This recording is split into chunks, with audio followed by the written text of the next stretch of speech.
છોટાઉદેપુર જિલ્લાની આશા વર્કર બહેનોએ urban health centre પર ટેકોની ફરજિયાત કામગીરી સ્થગિત કરવા બાબતે જિલ્લા અધિક નિવાસી કલેક્ટરને આવેદનપત્ર આપવામાં આવ્યું છે।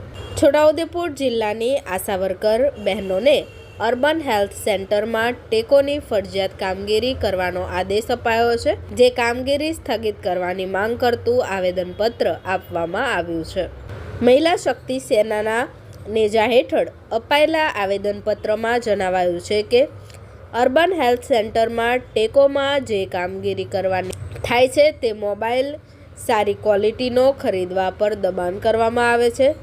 ગ્રામીણ વિસ્તારમાં કનેક્ટિવિટીનો અભાવ હોય અને ફોટો અપલોડ ના થાય તો ઇન્સેન્ટિવ ગુમાવવાનું થાય। તહેવારોમાં પણ આ કામગીરી કરવાનો આદેશ કરાયો છે, તો શું આશા વર્કર બહેનોને તહેવાર નહીં ઉજવવાના હોય?